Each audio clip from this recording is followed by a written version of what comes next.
And అందరికీ నమస్తే. నాటుకోడి పులుసు ఎలా చేయాలో చేసి చూద్దాం.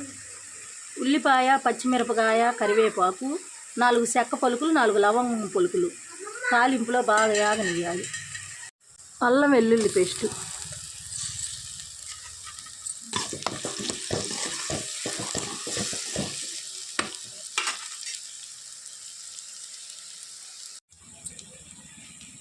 అల్లం వెల్లుల్లి పేస్టు ఏగిపోయింది. ఇప్పుడు నాటుకోడి చికెన్. ఈ నాటుకోడి చికెను కరెక్ట్గా వండుకుంటేనే ఇది రుచిగా ఉండేది. పసుపు ఎక్కువ వేసుకుంటే కారం టేస్ట్ పోద్ది. తర్వాత మళ్ళీ వేసుకోవచ్చు సాల్ట్. కలుపుకోవాలి. చెక్క, లవంగాలు, అల్లం పేస్టు, ఉల్లిపాయలు, ఈ మసాలా అంతా కలుపుకోవాలి.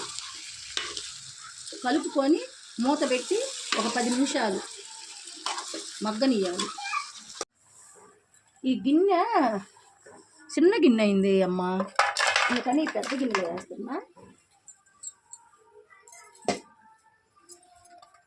గిన్నె ఇది కేజీన్నర నాటుకోడి చికెను. చారు అది బాగా ఉడికేసరికి ఆ గిన్నె సరిపోదు, అందుకని చేపల పులుసుది పెట్టా.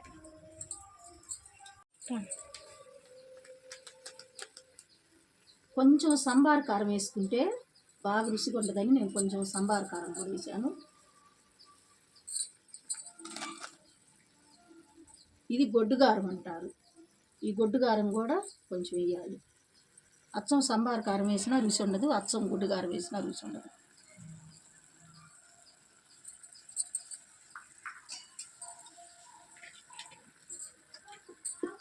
ఇప్పుడు కలుపుకోవాలి.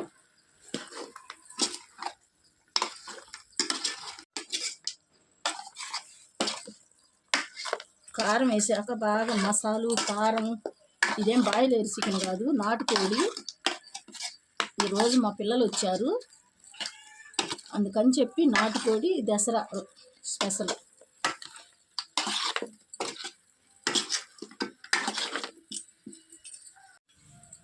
ఇప్పుడు మూత పెట్టి ఒక్క 10 నిమిషాలు కారం వేసాక మగ్గనియాలి.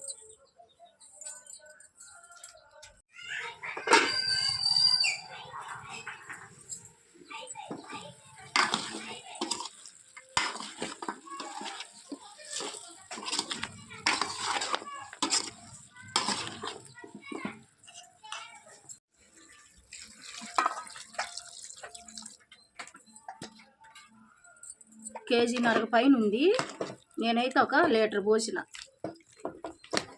చివరిలో చారు సాలకపోతే ఉప్పు కారం చూసుకొని కొంచెం వేసుకోవాలి.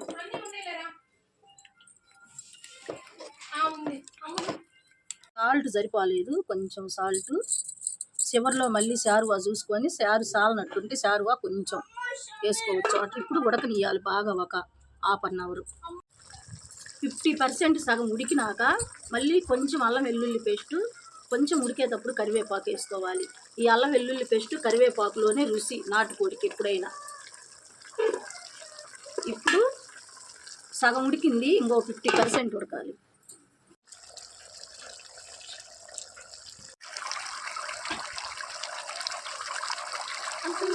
ఏంటి నాన్న? అయిపోయింది నాన్న, అయిపోయిందిగా, రెడీ అయిపోయింది, చేస్తున్నా. బాగా ఇష్టమా నాటుకోడి పులుసు? ఆకలేస్తుందా? వర్రే వర్రే వర్రే. నాటుకోడి పులుసు కూర రెడీ అయిపోయింది. ఈ విధంగా